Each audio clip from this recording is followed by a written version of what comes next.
آدم علیہ السلام جب بھی یہ نام آتا ہے تو ذہن میں کیا آتا ہے؟ یہی نا کہ وہ زمین پر پہلے انسان تھے۔ یہ کہانی تو ہم سب نے سنی ہے، لیکن سوال یہ ہے کہ کیا قرآن بھی یہی کہانی سناتا ہے؟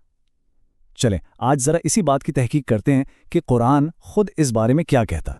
تو اصل سوال جو ہمارے سامنے ہے وہ یہ ہے کہ قرآن میں حضرت آدم کا تعارف کیسے کرایا گیا ہے؟ آخر قرآن ان کے بارے میں کہتا کیا ہے؟ اچھا، تو سب سے پہلے اس مشہور کہانی سے شروع کرتے ہیں جو ہم سب جانتے ہیں، یعنی آدم علیہ السلام کے بارے میں جو عام تصور پایا جاتا ہے۔ اور وہ تصور یہ ہے کہ آدم علیہ السلام پہلے انسان تھے جنہیں اللہ نے بنایا اور پھر انہی سے پوری انسانیت کا سلسلہ شروع ہوا۔ ٹھیک، یہی وہ بنیاد ہے جس پر ہم آج بات کرنے والے ہیں۔ اب آتے ہیں اصل مدعے پر۔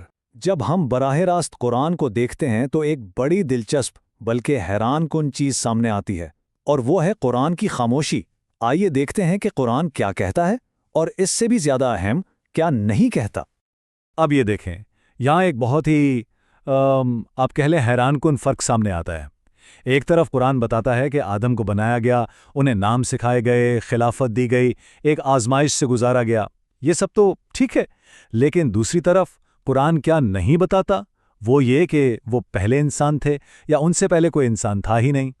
یہ جو خلا ہے نا، یہ جو خاموشی ہے، یہ بہت کچھ کہتی ہے۔ ذرا سوچئے، پہلا انسان یعنی اول الانسان، یا یہ کہ ان سے پہلے کوئی بشر نہ تھا، اس طرح کا کوئی بھی جملہ پورے قرآن میں آدم علیہ السلام کے لیے استعمال ہی نہیں ہوا ہے۔ اگر یہ اتنا بنیادی عقیدہ ہوتا تو کیا قرآن اسے اتنے واضح طور پر چھوڑ دیتا؟ تو یہ خاموشی ہمیں دعوت دیتی ہے کہ ہم متن میں ذرا گہرائی میں جائیں اور ان اشاروں کو تلاش کریں جو شاید پہلی نظر میں نظر نہیں آتے۔ سورہ بقرہ کی آیت 30 میں ایک بہت اہم مکالمہ ہے۔ جب اللہ نے فرشتوں سے کہا کہ میں زمین پر ایک خلیفہ بنانے والا ہوں، تو فرشتوں نے فوراً ایک سوال اٹھایا۔ انہوں نے پوچھا کہ آپ زمین پر ایسی مخلوق بنائیں گے جو وہاں فساد پھیلائے گی اور خون بہائے گی؟ اور بس یہی وہ سوال ہے جو ساری بحث کا رخ موڑ دیتا ہے۔ ذرا سوچیں، فرشتوں کو یہ کیسے پتا چلا کہ زمین پر کوئی مخلوق فساد کرے گی، خون بہائے گی؟ یہ خیال ان کے ذہن میں آیا کہاں سے؟ اس کا ایک ہی منطقی نتیجہ نکلتا ہے، اور وہ یہ کہ فرشتوں کو پہلے سے کوئی تجربہ تھا۔ انہوں نے زمین پر ایسی مخلوق کو شاید دیکھا تھا جو لڑتی جھگڑتی تھی، فساد کرتی تھی۔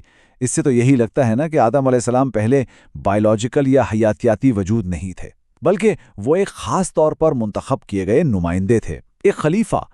تو اگر آدم پہلے حیاتیاتی انسان نہیں تو پھر کون تھے؟ یہیں سے کہانی کا اصل مرکز سامنے آتا ہے۔ آدم کا تعلق بائیولوجی سے نہیں بلکہ شعور یعنی کانشسنس سے ہے۔ تو اس نظریے کے مطابق آدم کون ہے؟ وہ پہلے باشعور انسان ہیں۔ وہ پہلا وجود ہے جنہیں اخلاقی ذمہ داری دی گئی، یعنی وہ انسانیت کے حیاتیاتی نہیں بلکہ اخلاقی اور روحانی سفر کا نقطۂ آغاز ہیں۔ اور یہ جو نیا شعور تھا، اس کے 4 بڑے حصے تھے: اللہ کا براہ راست مخاطب کرنا، اعمال کی جواب دہی، روحانی آزمائش میں ڈالا جانا، اور زمین پر اللہ کی نمائندگی یعنی خلافت۔ یہ انسانیت کی تاریخ میں ایک بالکل نیا باب تھا۔ تو اس ساری بحث کا خلاصہ یہ ہے کہ آدم کی کہانی حیاتیاتی انسان کی نہیں بلکہ اخلاقی اور ذمہ دار انسان کی کہانی کا آغاز ہے۔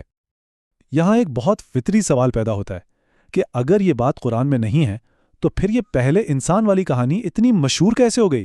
آخر یہ خیال آیا کہاں سے؟ اس کی جڑیں کئی جگہوں پر ملتی ہیں۔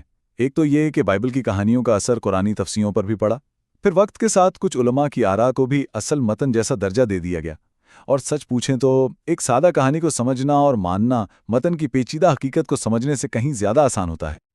دیکھیں، قرآن کی یہ خاموشی ہی اپنے آپ میں ایک بہت بڑا اشارہ ہے۔ قرآن کا اصل مقصد روحانی رہنمائی ہے، انسانیات یا اینتھروپولوجی کی کتاب بننا نہیں۔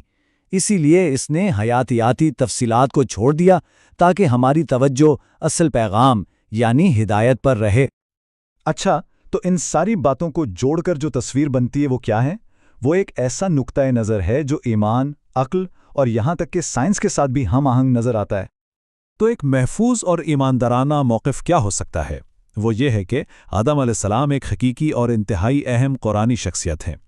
وہ انسان کی اخلاقی ذمہ داری کے سفر کا آغاز ہیں، لیکن قرآن انہیں پہلا حیاتی انسان قرار نہیں دیتا۔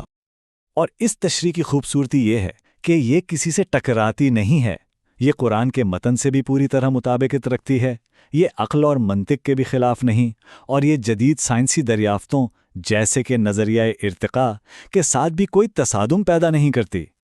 اور آخر میں ماخذ کا یہ نچوڑ، یہ طاقتور جملہ، آدم کے پہلے انسان ہونے کا دعویٰ قرآن سے نہیں لیا گیا۔ قرآن آدم کو انسانیت کا پہلا ذمہ دار شعور بناتا ہے، پہلا حیوان نہیں۔